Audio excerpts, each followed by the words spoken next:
অকলব ধরিব হেদিনা বুঝিবি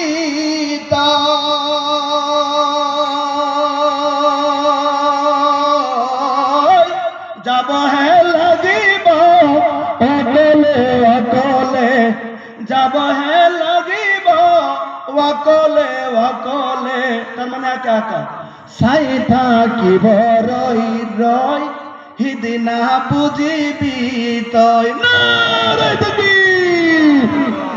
বুঝিবি বুঝিবি বুঝিবি বান্দা হক অহে দরে বারে বারে কয় যেদিনা নিদারুন হিদিনা নিদারুন হিদিনা বুঝিবি তই ও বান্দা হক হিদিনা বুঝিবি তই তার মানে বুঝবি বুঝবি ওই দিন যেদিন মালাকুল মাউত তোর কাছে চলে আসবে। একটা শব্দান্ত খালি আজরাইলকে কি ঘুষ দেওয়া যায়? আর একটু জোরে বলেন না। আজরাইলের কাছে ঘুষ চলে, টাকার অহংকার চলে, শরীরের টেমক চলে, নেতাগিরির পাওয়ার চলে, কিচ্ছুই না। একটাই লোক পৃথিবীর জমিনে আজরাইলকে থাপ্পড় মেরেছিল, পৃথিবীতে একটা লোক। পৃথিবীতে একজন লোক থাপ্পড় মেরেছিল আজরাইলকে, চেকের কাছে জিজ্ঞেস করে দেখেন। সহিহ মুসলিম শরীফের ভিতরে হাদিস আছে হযরত মুসা কালিমুল্লাহ মালাকুল মাউত কি এত জোরে থাপ্পড় মেরেছিল তার চোখটা একবারে উল্টে গিয়েছিল। এটা নবীদের জন্য খাস, আমি আপনার জন্য এই মশলা নয় কোন কথা বলবো। আজকে একটু ভালো লাগছে। অন্যান্য জায়গায় জালসা শুরু করলে শেষের দিকে রাত্রে 12টার দিকে পুরুষ লোক উঠে উঠে যেতে যেতে যেতে তো কটা মেয়ে লোক বসে থাকে। আজকে মেয়েরা উঠে গেছে, আপনারা আছেন, জালসা করে তো মজা আর আছে। আপনারা বসে থাকেন, আমি জালসা করে দেবো। যদি বলেন আর 2 ঘন্টা বলেন, আমি আছি ইনশাআল্লাহ, আছি টেনশন নাই। আপনারা কোনো শুনে থাকবেন, খালি যাইবেন না। বাহ, সম্পাদক সাহেবের বাড়িতে পুরো ঘুমিয়েছিলাম আজকে, যার জন্য শরীর অসুবিধা হবে না। বলে থাকবেন, একটু ধৈর্য ধরুন। আমি বলছিলাম, বলে কি ভালো করে শুনে নেন, আজরাইলকে কি ঘুষ দেওয়া যায়? আরো বলেন দেওয়া যায়? বলে কেন? সে তো নামে আজরাইল,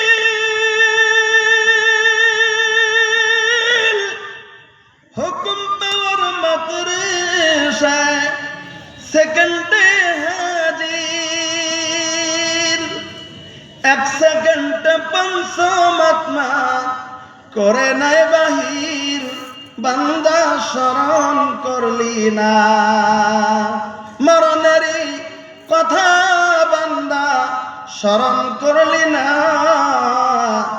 আজরাইলে ধরলে রে বান্দা কৈফত চলবে না। আমরা যেটাকে আজরাইল বলি, আসলে নামটা আজরাইল নয়। মানে 3টা নামকরণ আছে, হযরত জিবরিল, হযরত মিকাইল, হযরত ইসরাফিল, 3টা করণ পাওয়া যায়। আর আজরাইলের নামটা কোরআনেও মালাকুল মউত, হাদিসেও মালাকুল মউত, কিন্তু আমরা মিলিয়ে আগে থেকেই বলে আসছে আজরাইল। ওজন্য গজলটা বানানো হচ্ছে আজরাইল দিয়ে। কি মরণের কথা বান্দা স্মরণ করলি না, আজরাইলে ধরলে রে বান্দা কৈফত চলবে না। শত নামে আজরাইল,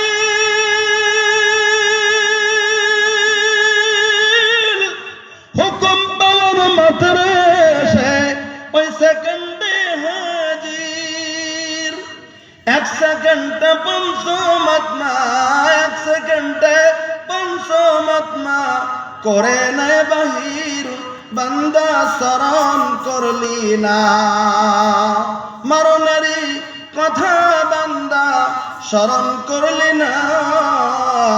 আজরাইলে ধরলে রে বান্দা কৈফত চলবে না। বাংলাদেশের বাংলা কবি তো তাই বলেছেন। সে তো নামে তো পাতায় পাতায় লেখা আছে ওই মানুষের হায়াত, ওই পাতা পাতাটি ঝরিয়া পড়লে, ওই পাতাটি ঝরিয়া পড়লে বাধা মানবে না, বান্দা স্মরণ করলি না। মরণেরই কথা বান্দা স্মরণ করলি না, আজরাইলে ধরলে রে বান্দা কৈফত চলবে না। মালাকুল মউতের কাছে কোনো খাতির চলবে না, কোনো বন্ধুত্ব চলবে না, কোনো টাকা পয়সা চলবে না, কোনো ঘুষ চলবে না, কোনো কোম্পানির মালিক চলবে না, কোনো মিনিস্টারি চলবে না। যেদিন ধরবে মালাকুল মউত, সময় যখন শেষ হয়ে যাবে, ওই দিন আপনার মাথা পৃথিবীর জমিন থেকে বের করে নেবে।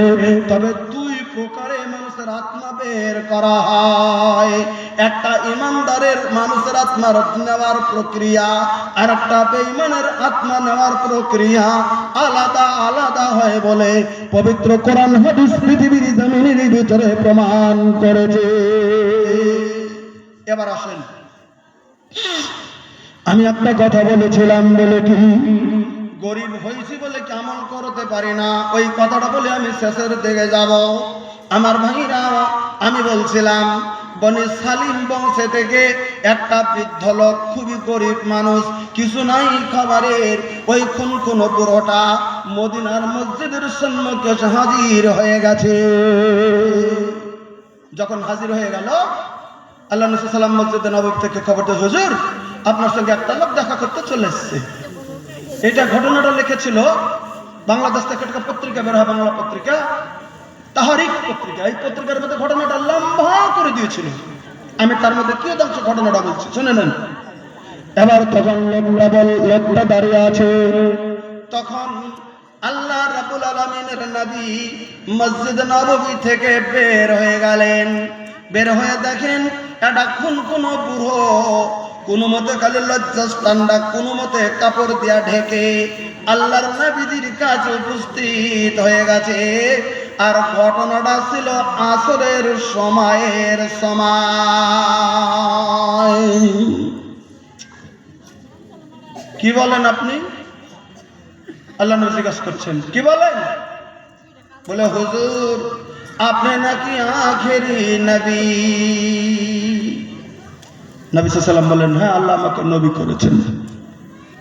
বলছেন, হুজুর দেরি করুন না, আমি বনি সালিম বংশের, আমি একজন পুরুষ, আমি আপনার কাছে স্ত্রী কালিমা পড়ার জন্যে, আমাকে তাড়াতাড়ি করে আপনি কালিমা পড়িয়ে আমাকে আপনি মুসলমান বানিয়ে দিন। নারে তাকবীর। আল্লাহ রাব্বুল আলামিনের নবী সঙ্গে সঙ্গে ওই বৃদ্ধকে যেটা প্রক্রিয়া অনুযায়ী কালিমা শাহাদা পাঠ করিয়ে দিয়ে আল্লাহ তাআলা ওই বৃদ্ধকে মুসলমান বানিয়ে দিলেন। একবার সুবহানাল্লাহ জোরে বলেন। ঘটনাটা শুনে নেন।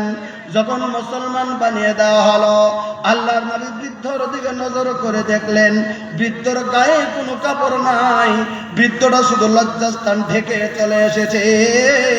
কি নাম আপনার ভাই? এই যে এটা দোয়া করে দে।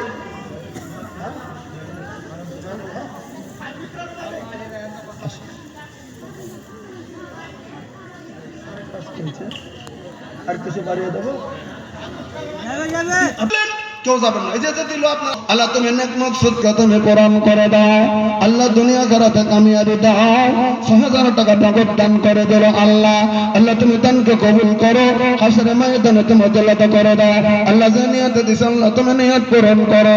আরশের ভিতরে যারা বেঁচে আছে ইমান মানে তুমি কায়েম রাখো, আর যারা কবরের ভিতরে শুয়ে গেছে আল্লাহ তুমি জীবনের গুনাহ কথা মাফ করে দিও। কবরের দরজাটা তুমি জান্নাতের দরজার সঙ্গে তুমি মিলিয়ে দাও। সর্বপ্রথম একজন ১০০০ টাকা আমার কাছে দিয়েছিল, আল্লাহ তুমি কবুল মঞ্জুর করো। কেবল আমার একটা মেয়ে আছে ৫০০ টাকা দিয়েছে, আল্লাহ তুমি তার দানকে কবুল মঞ্জুর করো। আল্লাহ তুমি নেক মকসুদকে পূরণ করে দাও। আল্লাহ দুনিয়া আখিরাতে কামিয়াবি দিয়ে দাও। আল্লাহ যে নিয়ত দিয়েছে আল্লাহ তুমি নিয়ত জানেন, আল্লাহ তুমি নিয়ত পূরণ করো। আমিন আমিন সুম্মা আমিন। আমি ঘটনাটা কথা বলছিলাম খুব শর্টে বলে দিয়েছি, সময়টা কম হয়ে যাচ্ছে। আল্লাহ রাব্বুল আলামিনের নবী ওই বৃদ্ধটাকে কালেমা পড়িয়ে মুসলমান বানিয়ে দিলেন। যখন মুসলমান হয়ে গেল, নবী বৃদ্ধটাকে নজর করে দেখলেন, বৃদ্ধটা শুধু লজ্জাস্থানটা ঢেকে চলে এসেছে, গায়ের ভিতরে কোনো কাপড় নাই। নবী তখন লোকটাকে জিজ্ঞাসা করলেন, তুমি কেমন গরিব না তুমি ধনী, কেমন পরিবার তোমার? তখন ওই বৃদ্ধটা চোখের পানি ছেড়ে দিয়ে বলছে, খুব খুনখুনো বুড়ো ছিল, হাঁটতে পারে না। ওই বুড়োটা তখন বলছে, হুজুর গো, বনি সালিম বংশের ভিতরে 400 বাড়ি আছে, এই 400 বাড়ির ভিতরে সব থেকে দুঃখী গরিব মানুষ আমি বৃদ্ধ। তাই নাকি? বলে হ্যাঁ। নবী বুঝে নিলেন বৃদ্ধর কোনো কিছু নাই, লাঠি ভর করে করে মসজিদে নববীতে আসে। তখন ওই মুসলমান গো মসজিদে নববীতে লোকটাকে নিয়ে আল্লাহর নবীজি এলান করলেন, কেউ কি আসো মসজিদে নববীতে? এই বৃদ্ধর একটা গায়ের কাপড় কোনো মতে ব্যবস্থা করে দেওয়ার মতো, কারণ বৃদ্ধটা খালি গায়ে মদিনার মসজিদে ঢুকে পড়েছে। মদিনায় তখন এত অভাব, মদিনায় এত অভাব, কেউ কিছু দেওয়ার মতো নাই, নাই নাই নাই নাই নাই নাই নাই নাই নাই নাই। যখন কোলে পাগড়িটার মতো অরণাটা খুলে দিয়ে টান দিয়ে লইয়া কিতাবের ভিতরে ইতিহাসে যেটা লেখে, ওই বৃদ্ধর গা এমন করে পরিয়ে দিয়ে বলছে, হুজুর আমি আপনার সম্মান করার জন্য, আমি আপনার কথা রক্ষার্থে এই বৃদ্ধটার গায়ে ঢেকে দেওয়ার জন্য আমি আমার এই মাথার ওড়নাটা বৃদ্ধটাকে দান করিয়া দিলাম। একবার সুবহানাল্লাহ বলুন না। আরে আলীর তো কিছু নাই, মক্কা থেকে হিজরত করে মদিনায় গেছে, দিয়ে দিলেন, তাও নবীর কথা কেউ তো দেয় না। আল্লাহ রাব্বুল আলামিনের নামে যখন বললেন, এই বৃদ্ধটা খুনখুনা বড়, হাঁটতে তো পারে না, লাঠি বড় করে করে কয়দিন পরে না খেয়ে চলে এসেছে। কেউ কি আসো মদিনাতে গো, এই বৃদ্ধটার একটা সওয়ারির ব্যবস্থা করে দিতে পারবে? একটা ঘোড়া নাহলে একটা উট কি কেউ দিতে পারবে? এই বৃদ্ধটা উটের পিঠে চড়ে চড়ে চড়ে চড়ে চড়ে চড়ে যেন কোথায় থেকে আপ ডাউন করে যেতে পারে, লোকটা তো চলে যাবে। আচ্ছা বলেন, খাবার নাই কে দিবে? একটা লোক ছিল তখন মসজিদে নববীতে, সামান্য কিছুদিন আগে লোকটা মুসলমান হয়েছে। ওই লোকটার নাম হলো, নামটা মনে রাখেন, হযরত সাদ বিন ওবাদা রাদিয়াল্লাহু তাআলা আনহু। সামান্য কিছুদিন আগে তিনি মুসলমান হয়েছে। তিনি যখন মুসলমান হয়, তার সঙ্গে ছিল একটা উটনি, বেঁধে রেখেছে, মসজিদে নববীর পাশে বেঁধে রেখেছে। একটা উটনি ছিল তার সম্পদ। ইনিও কিন্তু বয়স্ক লোক হইলেও নবী যখন বলেছেন, কেউ যখন স্বীকার করে না, হযরত সাদ বিন ওবাদা মসজিদে নববীতে নবীর কাছে যা বলতেছেন, হুজুর গো, আমারও তো উটের দরকার, আমারও সওয়ারির দরকার, কিন্তু আপনি যার কথা বলেছেন এনার বেশি দরকার, হাঁটতে পারে না, আমি তো হাঁটতে পারি, আমার একটা উটনি আছে হুজুর গো, আমি আপনার কথায় আমি এই বৃদ্ধটাকে আমার উটনিটা দান করিয়া দিলাম। একটা উটনি, কথাটা চিন্তা করে তো কত টাকার দাম, কিন্তু কথাটা কার ছিল? নবী। হুকুমটা কার ছিল? বিশ্ব নবী। দিয়ে গেল। সাহাবায়ে হয়রান হয়ে গেলেন। নতুন মুসলমান সাদ বিন ওবাদা উটনিটা দিয়ে দিয়েছে। সাদ বিন ওবাদার মুখের দিকে সবাই তাকিয়ে আছে। নবী বললেন, সাহাবীরা রে, এখন তো আসরের সময়, বৃদ্ধটা কিছু খায় নাই, কত কষ্ট করে আমার মসজিদে নববীতে চলে এসেছে, কেউ কি পারবে কার বাড়িতে থেকে এক লোকমা খাদ্য হাজির করে দেওয়ার মতো? ইতিহাসের ভিতরে লেখে, মসজিদে নববীতে তখন সবারই অভাব, কেউ তখন স্বীকার করে না কে গো খাদ্য এনে দেবে। তখন ওখানে ছিলেন হযরত সালমান ফারসি রাদিয়াল্লাহু তাআলা, আপনারা নাম শুনেছেন সালমান ফারসির। তখন মসজিদ নববীতে বলতেছে, হুজুর গো, এই বৃদ্ধর উটনিটা হয়ে গেছে, গায়ের কাপড়টা হয়ে গেছে, আপনি একটা কাজ করে দেন, আমাকে দায়িত্ব দেন গো নবী। আমি উটের পিঠে লোকটাকে বসিয়ে মদিনার গলিতে গলিতে ঘুরে ঘুরে ঘুরে ঘুরে ঘুরে ঘুরে এই লোকটার খাদ্যর ব্যবস্থা করে দেওয়ার দায়িত্ব আমি নিয়ে নিলাম। দেখি কোথাও কিছু পাই নাকি। কিতাবের ভিতরে লেখে, হযরতে সালমান ফার্সিকে নবী দায়িত্ব দিয়ে দিলেন, নিয়ে যাও। মদিনার গলিতে ঘুরতে শুরু করে দিলেন। যে বাড়িতে যা সালাম দিয়ে দেয়, আছে নাকি কিছু এবার বাড়িতে খাবারের ব্যবস্থা? সবাই না করে দেয়, না করে দেয়, না করে দেয়, না করে দেয়। আলহামদুলিল্লাহ বলেন, বিরোধ করে দিচ্ছে দিচ্ছে দিচ্ছে। এদিকে সূর্য ডুবু ডুবু ডুবু ডুবু ডুবু ডুবু ডুবু ডুবু অবস্থা। হযরত সালমান এই বৃদ্ধর জন্য খাদ্য কোথাও জোগাড় করতে পারলেন না। যখন জোগাড় করতে পারলেন না, হযরত সালমান হয়রান হয়ে গেল। আমি কেন নবীর কাছ থেকে দায়িত্ব নিয়ে নিলাম, আমি তো জোগাড় করতে পারলাম না, আমি কি জবাব দেব নবীজির কাছে? এবার একটা ছোট্ট বাড়ি আছে, আমার মনে হয় সেখানে গেলে ফিরত আসতে হবে না। ওই বাড়িটা কার? মসজিদ নববী থেকে একটু দূরে। সেটা হলো আল্লাহ রাব্বুল আলামিনের নবীজির কন্যা হযরত ফাতেমা জাহরা রাদিয়াল্লাহু তাআলা আনহা, হযরত হাসান হোসেনের আম্মা, হযরত আলী রাদিয়াল্লাহু তাআলার স্ত্রী। তার নাম হযরত ফাতেমা জাহরা। তিনি হচ্ছে নবীজির বেটি। তার কাছে গেলে কোনোদিন ফিরে আসতে মনে হয় হবে না।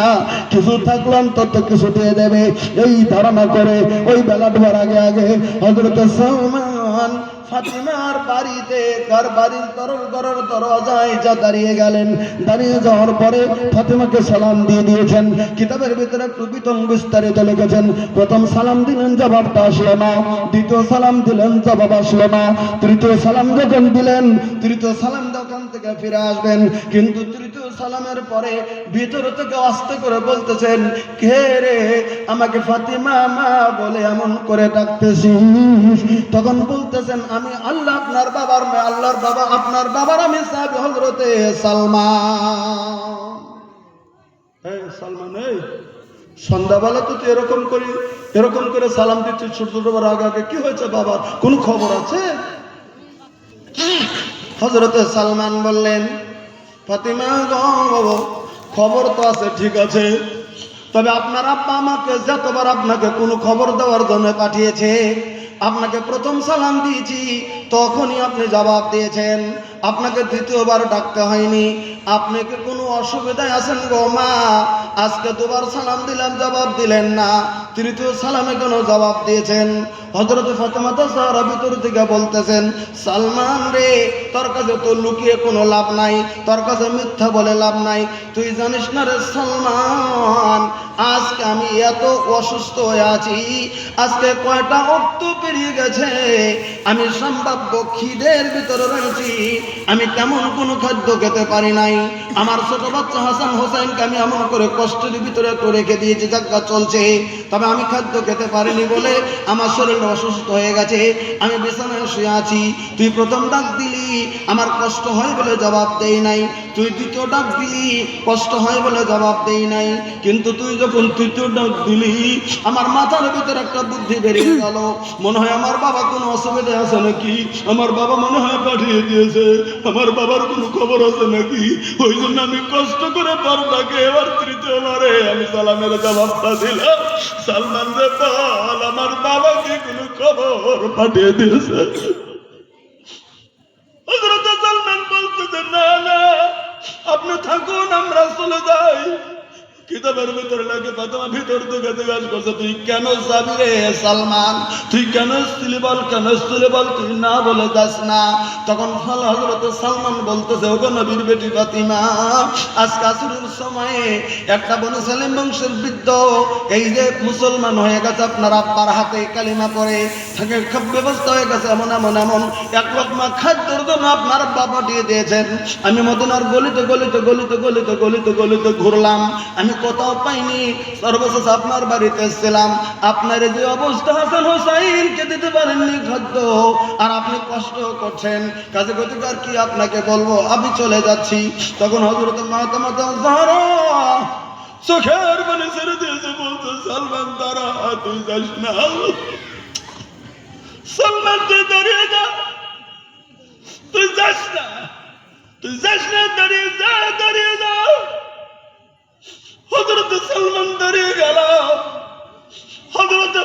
ফাতেমা জাহরাকে হযরত আলীর সঙ্গে যখন নবী বিয়ে দিয়ে দেয়, একটা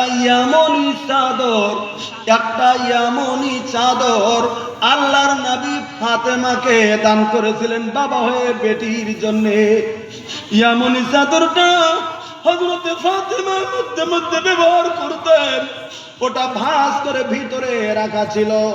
হযরত ফাতেমা জাহরা ইয়ামনি চাদরটা বের করে দৌড় করে সালমানকে বলতেছে, সালমান তুই দাঁড়া, তুই যাস না আমার বাবার মেহমান নিয়ে, তুই ঘুরে যাস না আমার মেহমান নিয়ে, বাবার মেহমান নিয়ে তুই চলিয়ে তো তুই যাস না। কারণ আল্লাহ তাআলা বলে দিয়েছেন আম্মা সাইলা ফালা তানহার, সাইলকে ফেরত করে দিতে হয় না, তাই তুই যাস না রে সালমান। এমনই চাদরটা বের করে দিয়ে বলতেছে, আমার এমনই চাদরটা নিয়ে যা, আমি যেখানে আছি এই গ্রামে একটু ফাঁকেই থাক, একটা ইহুদির গ্রাম আছে, ইহুদির একটা লিডার আছে, তার নাম সামউন, এই সামউন নামে লোকটার কাছে চলে যা, লোকটা ধনী, আমার চাদরটা দিবি, যতটুকু আটা দিয়ে দেয় ততটুকু খাদ্য দিয়ে দেয়, তাড়াতাড়ি করে নিয়ে আয় রে সালমান, আমি আমার বাবার মেহমানকে না খেয়ে পাঠাইতে পারবো না। আমার ভাইরা, হযরত সালমান হয়রান হয়ে গেছে, একটা চাদর দিয়েছে নবী, সেই চাদরটাই বের করে দিলেন, লাশ সম্বলটুকু, বুদ্ধি নাই, চাদরটা নিয়ে গেল। এদিকে সন্ধ্যা হয়ে গেছে, চলে গেল ইহুদির বাড়িতে। ইহুদিটার লিডারটা ছিল, ইহুদির গ্রামের বড় লোক ছিল, তার নাম সামউন।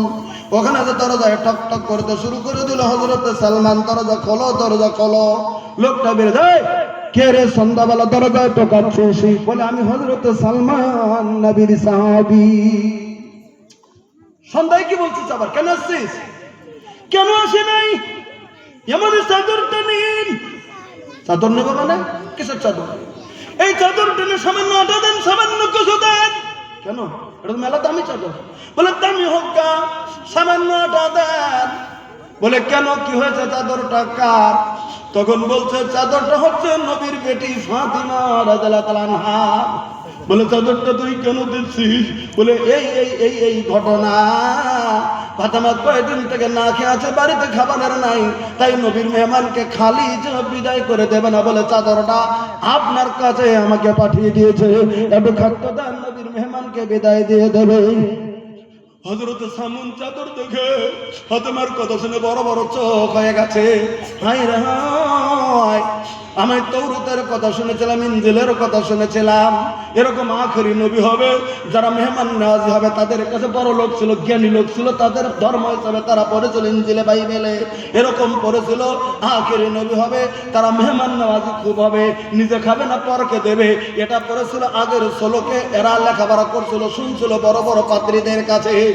যেদিন ফাতেমার এই ঘটনাটা দেখলে হুজুর এই বড় লোকটা হযরত সালমানের কথা শুনে চোখের পানি ধরে রাখতে পারলো না, চট্টর করে চোখের পানি পড়ছে। হযরত সামউন বলছে, ভাই সালমান, এতদিন বিশ্বাস করিনি, আমি একজন ইহুদি লোক, আমি বিশ্বাস করিনি যে মুহাম্মদ অরিজিনাল নবী, কিন্তু আজকে আমার বিশ্বাস হলো রে সালমান, অরিজিনাল মুহাম্মদ অরিজিনাল নবী, আর এটা নবীরই বেটি। কারণ এই মুহূর্তে যদি নবীর মেহমানকে বিদায় দেওয়ার জন্য এই অবস্থা যদি করে বুঝেছিলি অরিজিনাল নবী, আর দেরি করিস না, আমার কাছ থেকে আটা নেওয়ার আগে আমাকে তুই কালেমা পড়িয়ে মুসলমান বানিয়ে দে। ইহুদি লিডার সামউন হযরত সালমানের কাছে কালিমা শাহাদাত পাঠ করে নিলেন। তারপরে তাড়াতাড়ি করে চাদরটা তো ঘুরিয়ে দিলেন, একটু আটা দিয়ে দিলেন, তাড়াতাড়ি করে নবীর মেহমানকে বিদায় করে দে। এটা মদিনার কথা বলছি, তাড়াতাড়ি করে বিদায় করে দে। হযরত সালমান আটাটা নিয়ে গেল ফাতেমার বাড়িতে, চাদরটা নিয়ে গেল ফাতেমার বাড়িতে, তাড়াতাড়ি করে আটা দিলেন। কিতাবের ভিতরে লেখে হযরত ফাতেমা জাহরা কষ্ট করে রুটি বানিয়ে দিলেন, ওই বৃদ্ধটাকে খেতে দিলেন, রুটি খেতে দিলেন বৃদ্ধটাকে, নবীর মেহমানকে দেওয়ার পরে সামান্য আটা বেঁচে গেছে, রুটি বেঁচে গেছে, ওই চাদরটার ভিতরে বেঁধে দিয়ে হযরত সালমানের হাতে দিয়ে বলতেছে, বৃদ্ধর কাছে নিয়ে জমা দিয়ে দে, কারণ আমি নবীর বেটি ফাতিমা একবার বৃদ্ধর নামে বের করেছি, ওটা আমার জন্য প্রযোজ্য নয়। ইতিহাস আমরা দেখি না, আমরা মনে মনে মনে মনে মনে মনে ভাবি আমরা গরিব হলে কেমন করে আল্লাহ রাব্বুল আলামিনের নাম আমরা নেব। আমার মা বোন কথাটা শুনে নেন, আমরা যতই গরিব হই না কেন গো, ফাতিমার থেকে বেশি গরিব কেউ হই না। কিন্তু আল্লাহ রাব্বুল আলামিনকে ভোলা যাবে না, আল্লাহ রাব্বুল আলামিনের ইবাদত কমিয়ে দেওয়া যাবে না। আমি একটা আমল শুধু দিচ্ছি, আপনারা আমলের জন্য এসেছেন, আপনারা আমল করার জন্য এসেছেন। একটা আমল দিয়ে আমি শেষের দিকে চলে যাওয়ার চেষ্টা করবো। আর 15 মিনিট সময় আছে, 20 মিনিট আছে, আমি শেষ করে দেবো, আপনাদেরকে জুলুম দেব না। একটা আমল আজকে আপনাদের কাছে দিয়ে যাই, নারী পুরুষ মিলে আমাদের আল্লাহ যেন বহুত নেকি যেন দান করে দেয়। এটা কি ভাই? একটা আপনারা বলেন তো, এটা কি? কোরআন শরীফ। লজ্জার কোনো কারণ নাই। আপনারা বীরের জন্য হাত তোলেন নাই, সেটা আলাদা কথা। এবার আপনারা হাতটা তুলবেন। যে কয়টা লোক বসে আছেন ফিল্ডে, মাদ্রাসার ছাত্রবাদে, আমরা কয়জন লোক এই কোরআন পড়তে জানি, দেখে দেখে পড়তে পারি? একটু হাতটা তোলেন দেখি। কয়জন কোরআন পড়তে পারেন দেখি? দেখি একটু এই কোরআনটা পড়তে পারেন দেখি। লজ্জা করেন না, দেখি কয়জন কোরআনটা পড়তে পারেন? কি অবস্থা? না দেখেন, আমরা পৃথিবীতে মানুষ, ওয়াজ আর কি করবো, করার তো সময় মিলল না। আমি আর কি বলবো? যাকে না আফসোস করে বলেছিলেন আল্লাহকে চিনলাম না, আল্লাহ একটা চিঠি পাঠিয়ে দিয়েছে, জীবনে চিঠির খবরও নিলাম না। আমরা মানুষ, মুসলমান, আমরা জামিনের ভিতরে আমরা কোরআন পড়ে কয়জন জানি? এখানে অন্তত 100 লোক আছেন, 10 জন হাত তুলেছেন, 90 জন হাত তোলেননি। তার মানে 100 জনের ভিতরে 90% কোরআন পড়া জানি না। হুজুর কথাটা ঠিক কিনা? আপনারাই তো প্রমাণ দিলেন। তাহলে কোরআন পড়া জানি না, অথচ কোরআনের তেলাওয়াতের কত গুরুত্ব রয়েছে, কত নেকি রয়েছে। আজকে একটা কথা বলে যাই, এখানে হুজুর আছে, জিজ্ঞাসা করে দেখেন। আমি বুখারী শরীফ থেকে তেলাওয়াত করব। আল্লাহ রাব্বুল আলামিনের নবী মদিনাতুল মুনাওয়ারাতে একটি দিনে হতে পারে আসরের পরে মাগরিব বা এশারের সময়টা উল্লেখ করা হয়নি, সাহাবা কেরাম সম্মুখে বসে আছে। আল্লাহর নবী কথাটা বললেন, হে আমার সাহাবা কেরাম শুনে নাও, হাদিসটা বুখারীর। আয়াযু আহাদাকুম আইয়াকরা বিসুলুসিল কোরআন ফি লাইলা। আল্লাহ রাব্বুল আলামিনের নবী বললেন, হাদিসটা বুখারীর। হে সাহাবীরা, হে আমার সাহাবা কেরাম শুনে রাখো, আমি তোমাদেরকে লক্ষ্য করে বলছি, তোমরা কি কেউ আছো গো রাত্রিতে যখন বিছানায় শুয়ে যাবে, রাত্রিতে যখন বিছানায় যাবে, রাত্রিতে যখন বিছানায় শুয়ে পড়বে, বিছানায় শুয়ে পড়ার আগে এই পবিত্র কোরআনের 3 ভাগের 1 ভাগ তেলাওয়াত করে কি বিছানায় শুয়ে যেতে পারবে? আপনারা জবাব দেন। কোরআনটা কয় পারা? জোরে বলেন। 30 পারা। তাহলে 3 ভাগের 1 ভাগ কয় পারা হবে? 10 পারা। নবী বলে দিলেন, কেউ কি আছো রাত্রিতে যখন বিছানায় শুয়ে যাবে 10 পারা কোরআন তেলাওয়াত করে কি বিছানায় শুয়ে যেতে পারবে? কেউ কি আছো? আল্লাহর নবী যখন প্রশ্নটা করলেন, সাহাবা কেরাম হায়রান হয়ে গেল। কিতাবের বুখারী শরীফে লেখে, ফাশাক্কা যালিকা আলাইহিম, সাহাবীদের ভিতরে এটা কঠিন হয়ে গেল। কারণ সারাদিন মজদুরের মতো কাজ করে জমিনে, রাত্রের ভিতরে কাজ করে জমিনে, তারপরে সন্ধ্যাবেলা বাড়িতে আসে, হয়তো মাগরিব পরে এশার নামাজ একটু ভারী করে পড়ে, তারপরে আবার বিছানায় যাবে, তারপরে খাওয়া দাওয়ার কথা আছে, তারপরে বিছানায় যাবে। তখন 10 পারা কোরআন তেলাওয়াতের কথা আল্লাহ রাব্বুল আলামিনের নবীজি বললেন, এটা বড় কঠিন হয়ে গেল সাহাবীদের জন্য। সাহাবা কেরাম জবাব দিল, ফাকালু আইয়ুনা ইউতিকু যালিকা ইয়া রাসূলুল্লাহ। ও আল্লাহ রাব্বুল আলামিনের নবী, এটা আমাদের জন্য সম্ভব নয়। কে পারবে গো নবী যে রাত্রিতে 10 পারা কোরআন তেলাওয়াত করে বিছানায় যাবে? এটা কেউ পারবে না হুজুর গো, কে পারবে? এটা কঠিন আমল গো নবী। এই কথা যখন সব সাহাবাকে, ফাকালু মানে সব সাহাবাকে রাম যখন বললেন, তখন আল্লাহর নবী একটা কথা বললেন, ফাকালা, ভালো করে শুনে নেন। নবী বলে দিলেন, হে সাহাবীরা শোনো, কুল হুয়াল্লাহু আহাদ আল্লাহুস সামাদ সুলুসুল কোরআন। আল্লাহ রাব্বুল আলামিনের নবী বললেন, এই পবিত্র কোরআনে যেমন ধরে নেন 114টা সূরা আছে। ধরে বলেন কয়টা? 114টা সূরার ভিতরে একটা সূরার নাম সূরা ইখলাস, যাকে আমরা কুলহুর সূরা বলি। যে সূরাটা হচ্ছে কুল হুয়াল্লাহু আহাদ আল্লাহুস সামাদ লাম ইয়ালিদ এই যে দাদু দাদু আসলে ঠিক আছে কত দেশে কত আছে